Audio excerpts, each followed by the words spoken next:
เอาพี่น้องกันเนาะอ่ามาพบมาพ้อกันตอนเลิกๆดื่นๆอีกแล้วเด้อพี่น้องเด้อกราบทักทายสบายดีพ่อแม่พี่น้องเบิดสุขุสู่คนพี่น้องเห็นเพราะว่าสิอยู่ในและก็ต่างประเทศเนาะก็ยินดีต้อนรับเข้าสู่ช่องพอเตียงทองบ้านนาคือเก่าพี่น้องเอ๋ย มื้อนี้ก็ต่อคลิปที่เฮาลงมาแต่เซโปนพี่น้องเอ๋ยเนาะเสียงกระแหบกระแห้งนิดนึงพี่น้องเอ๋ยกินยาอยู่ตลอดแต่ว่า มันก็บ่ได้เจ็บมันบ่ได้เจ็บเลยพี่น้องเอ๋ยคอน่ะแต่ว่ามันบ่มีเสียงซื่อๆน่ะพยายามกินน้ำอุ่นก็คิดว่าน่าจะหายเนาะถ้าบ่หายก็ไปให้หมอกวดเบิ่งแค่นั้นแหละพี่น้องเอ๋ยแต่ก็เคยเป็นอยู่แต่มันก็หาย พี่น้องเห็นเนาะอากาศเปลี่ยนติดมาจากลูกจากเต้าเนี่ยเมื่อนั้นแต่ก่อนก็พาน้องเจนนี่ไปหาหมออยู่น้ำกันก็ได้ติดกันพี่น้องเห็นเนาะเอาเมื่อนี้เฮาก็สิมาเว้า เรื่องที่เฮาอยู่บ้านพี่น้องในบ้านนี่เนาะทั้งบ่อเตียงก็อยู่บ้านอยู่เฮือนบ่ได้ไปลงใต้นำทีมงานนำเบาลี่กับเบาเยาว ให้เบาลี่กับเบาเยาวไปดำเนินการเรื่องเฮ็ดเฮือนน้องเดิมกับน้องสาลีเพราะว่าบ่อเตียงก็ ไปเก็บงานอยู่สิโปนก็ลงมาแล้วพี่น้องเนาะก็มาเว้าต่อกันเรื่องบุญเฮาบัดนี้อยู่เอาบุญเอาศีลก่อนจักมื้อพี่น้องเอ้ยเนาะไปเฮ็ดทุกมื้อก็บุญคือกันแต่ว่านี่มันเป็นบุญประเพณีบุญประจำปีบุญใหญ่ว่าซั่นซะสำหรับบ้านเฮาน่ะพี่น้องเอ้ยเนาะ หลายฟ้าหลายปีแล้วเพิ่นบ่ได้จัดงานบุญประจำปีอยู่บ้านปีนี้ก็เลยบ่เตียงได้อยู่บ้านพี่น้องเห็นเนาะ ว่าสิลงใต้ว่าสิลงทาง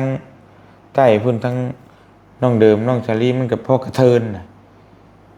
ยังอีก 2-3 มื้อก็แม่นมื้อบุญแหละพี่น้องก็เลยบ่เตียงก็เลยคิดว่าอยู่เฮ็ดบุญก็เฮ็ดมันเต็มที่ก่อนพี่น้องเห็นเนาะ หลายคนก็เริ่มมาตุ้มมาโฮมกันสิเอาบุญพี่น้องเอ้ยในเมื่อเฮ็ดบุญเฮาก็จะเฮ็ดมันเต็มที่คือเก่าบ่เตียงพี่น้องเอ้ยเนาะ ปีก่อนๆนำบ่เตียงก็เฮ็ดโรงทานเฮ็ดอีหยังได้หลายอย่างพี่น้องเอ้ยแต่ว่าปีนี้บ่เตียงก็สิเฮ็ดอยู่โรงทานแต่ก็จักสิเฮ็ดหยังพี่น้องเอ้ยเบิ่งเงินเบิ่งคำก่อนอีหยังก็อยากเฮ็ดเนาะแล้วก็สิ่งแรกที่บ่เตียงอยากเฮ็ดก็คือ นี่พี่น้องเนาะเป็นต้นบ่เตียงสิเฮ็ดต้นพระป่าสามัคคีพี่น้องเอ้ยเป็นต้นสามัคคีเฮา เอาเงินเอาคำหอยซะนี่พี่น้องเอ้ยเนาะนี่แหละพี่น้องเห็นเนาะเป็นต้นผมมีคนจับกล้องให้ก็ประมาณนี้แหละพี่น้องเลยทั้งบ่าเตียงก็สิเอาเงินหอยใส่ บ่าเตียงสิเอาเงินตัวเองนี่แหละใส่ประมาณล้านกีบพี่น้องเลยล้านกีบนี่ก็ประมาณ 2,000 บาทแหละแต่บ่าเตียงไปแรกเป็นใบเศร้ามา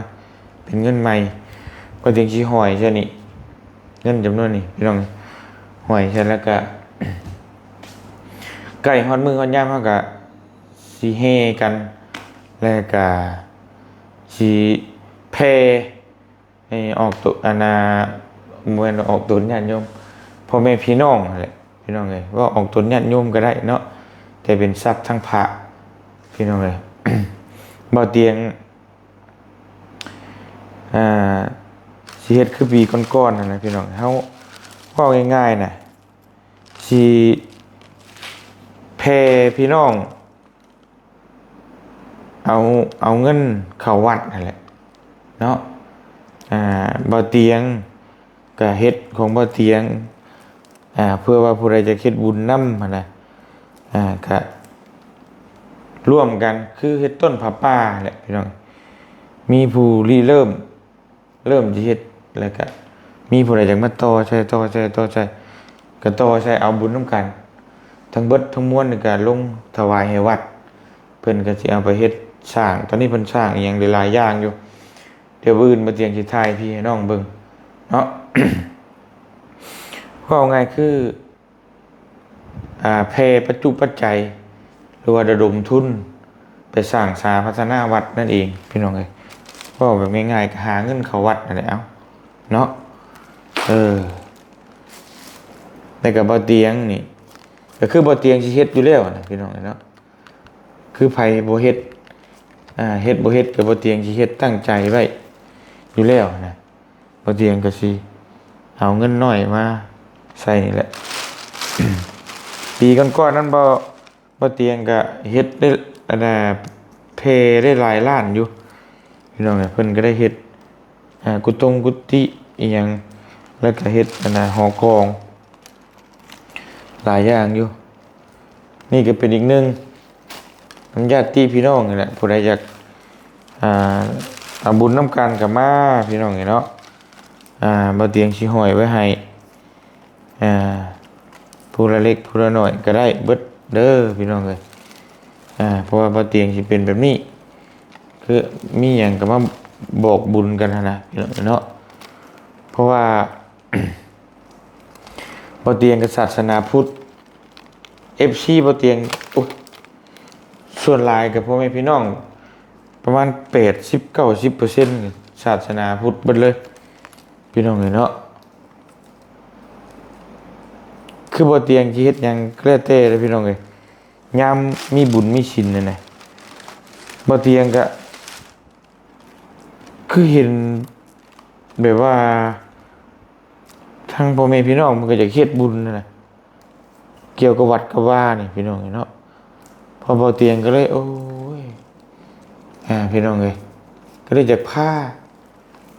เฮ็ดน้ำกันบัดนี้เนาะดนๆมันสิมีเทื่อเลยพี่น้องเอ้ยบุญศีลบุญใหญ่นี่ก็หลายปีแล้วบ้านบ่เตียง 2-3 ปีแล้วจากเพิ่นบ่ได้เฮ็ด ปีนี้กลับมาเฮ็ดอีกเนาะ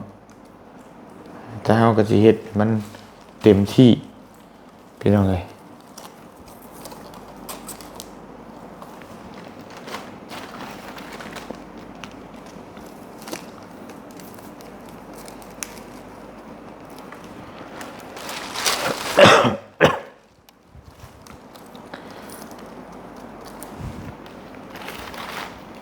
สั่งสมบุญไว้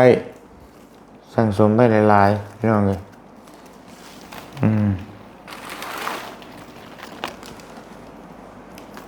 บุญหลายก็ถึงแม้จะมันอาจจะบ่ได้หวังหยังดอกมันมีบุญมีศีลก็เป็นสิ่งที่ทางตาบ่เห็นอยู่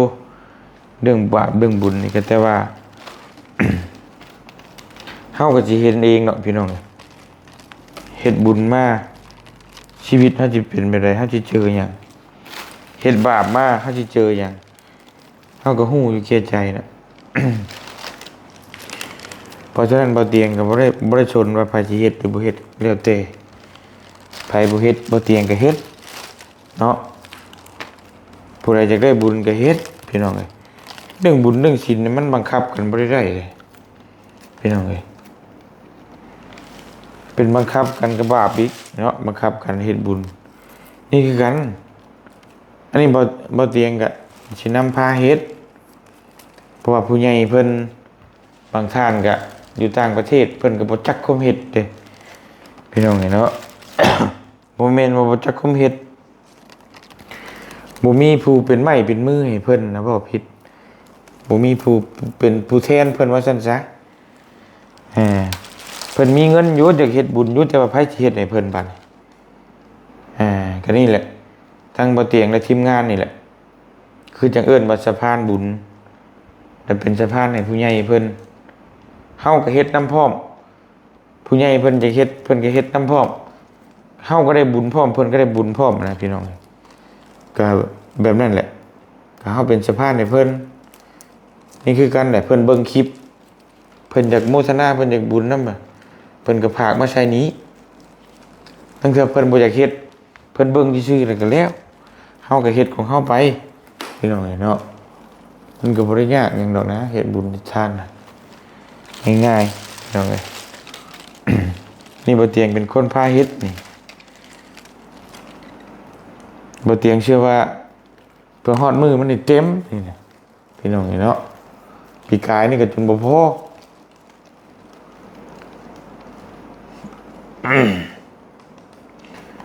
เพราะเรื่องบุญนี่บ่มีไผบ่อยากได้ดอกพี่น้องเอ้ยแต่ว่าเรื่องเฮ็ดบุญนี่ไผก็จะเฮ็ดเนาะ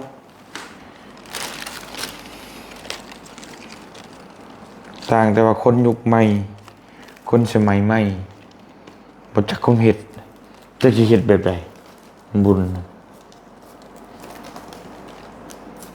เฮ็ดได้แท้บ่ได้บ่ได้ก็บ่ฮู้แหล้วพี่น้องเนาะแล้วแต่ความเชื่อนี่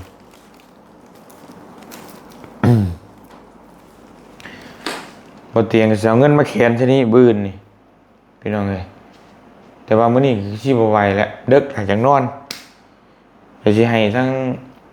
ผู้หญิงผู้ชายเพิ่นแขนใช้บื้นนี่4ต้น บ่เตียงซื้อมานี่บ่เตียงสิเฮ็ดนี่ผู้เดียวนี่แน่ๆอยู่แล้วต้นหนึงนี่อันเดียวนี่เงินล้านหนึงนี่เหลืออีกเต็ม อีก3ต้นน้ำเพื่อพี่เพื่อน้องพี่น้องเอ้ยเพื่อพี่เพื่อน้องเบิ่งคลิปโอ้อยากเฮ็ดบุญอยากทำบุญนำบ่เตียงสิแขนให้แล้วสิเอาลงไปถวายวัดมื้อมันหรือว่า มันสิมี2ช่วงสบายถวายตอนแลงก็ได้ตอนเช้าก็ได้ตอนเช้าเป็นตักบาตรแล้วก็จบงานแล้วก็เฮาสิให้หลวงพ่อย่าพ่อเพิ่นนับเบิ่งว่าสิได้เท่าใด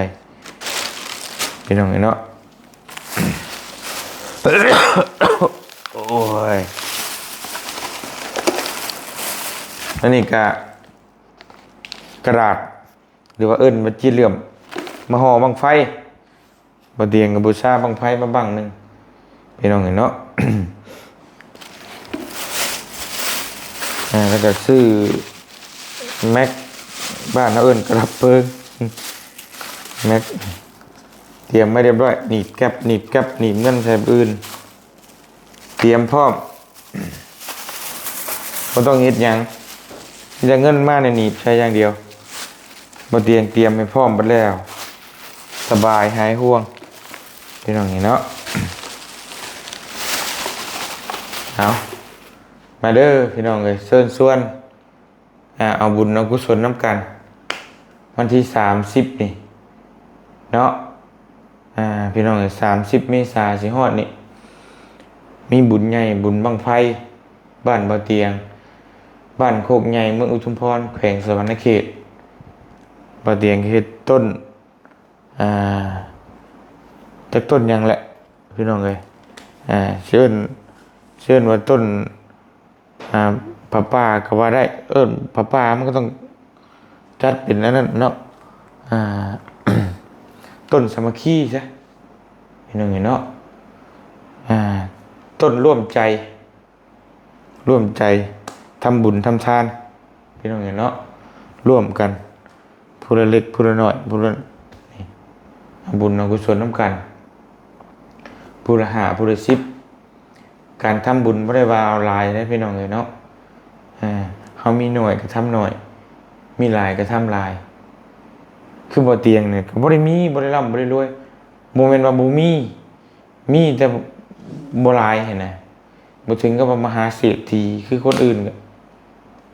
แต่ว่าเฮาก็รอให้ฮอดมื้อนั้นมันก็บ่ได้เฮ็ดบุญดอกรอให้ฮอดมื้อเป็นมหาเศรษฐีสิเป็นหรือบ่ล่ะถ้าบ่ได้เป็นก็ตายก่อนแล้วเฮาสิเอาบุญเอาบารมีใช้บ่นี่ไป ไปช่วยเกิดชาติหน้าอีกเนาะมีแต่บุญนี่แหละเฮาท่านได้เฮ็ดชำใดก็เฮ็ดไปพี่น้องเอ้ยบ่ต้องรอเนาะนี่คือบ่เตียงนำพาเฮ็ดใจบ่เตียงอยากเฮ็ดเองเด้อพี่น้องเด้อชวนผู้ใดที่จะเฮ็ดนำบ่เตียงหรือบ่เฮ็ดก็สุดแล้วแต่บ่เตียงมาบอกบุญเนาะบอกบุญพี่บอกบุญนอกเงินทั้งเบิดทั้งมวลใส่ต้นนี่ก็สิเอาถวายวัดเบิดเฮ็ดลงวัดนั่นแหละพี่น้องเนาะ คือการสิเอาเงินเข้าวัดโมทนาเป็นปึงมาแบบนี้ได้ก็ได้แบบนี้เลยเป็นแนบๆนี่เอาลงไปถวายก็ได้คือกันแต่ว่าเฮาก็อยากให้เข้ากับบรรยากาศเพราะว่าเพิ่นเอาบุญมันมีบุญมันก็ต้องมีต้นกระพึกต้นผับป่าต้นนี่หยังก็แล้วแต่มันต้องมีต้นเพราะฉะนั้นเฮาก็เฮ็ดเข้ากับบรรยากาศเฮาก็ต้องเอาไปถวายให้เพิ่นแบบนี้ พี่น้องเนาะถามว่ามันยากบ่มันยากเอาไปถวายแบบนี้ง่ายกว่านี่ไปถวายรถแต่ว่าเฮาก็ต้องเฮ็ดให้มันเป็นสีสันให้มันเป็นบุญเพราะว่าสิเอาไปเฮ็ดแบบนี้เลยมันก็บ่เข้ากับบุญเด้บุญเฮาก็ต้องมีต้นมีหยังนี่ล่ะเต็มอยู่ศาลาพุ่นเลยพี่น้องเนาะนี่คือฮีตของประเพณีศาสนาพุทธเอา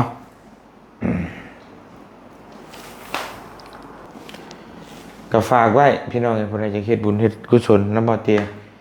เนาะเหลือเวลาอีก2มื้อ3มื้อเท่านั้น เบิดแล้วพี่น้องเอ้ยทางเฮาก็ฮอดมื้อมันได้เท่าไหร่ก็แม่นเอาลงไปถวายอยู่วัดเด้อมาแจ้งข่าวพ่อแม่พี่น้อง FC บัดทุกคู่ทุกคนเดี๋ยวสิหาว่ามีหยังก็บ่บอกเด้บ่เตียงเอ้ยว่าซั่นมาบอกเด้อพี่น้องเด้อผู้ใดจะเฮ็ดบุญเฮ็ดกุศลเนาะเหลือเวลาอีก 2-3 มื้อพี่น้องเอ้ยสำหรับคลิปนี้ก็บ่เตียงขอตัวไปรับไปนอนก่อนตื่นมาจังให้ผู้หญิงเพิ่นหนีบใช่ เมื่อยแล้วบ่เตียงอยากนอนเลยเสียงเห็บเสียงแห้งเลยเนาะพี่น้องเนาะไปจังได๋ก็เจอกันมื้ออื่นเอาบุญมาฝากนะอยู่ดีมีแฮงเบิดทุกคู่ทุกคนเด้อพี่น้องเด้อสบายดีวันที่30เจอกันพี่น้อง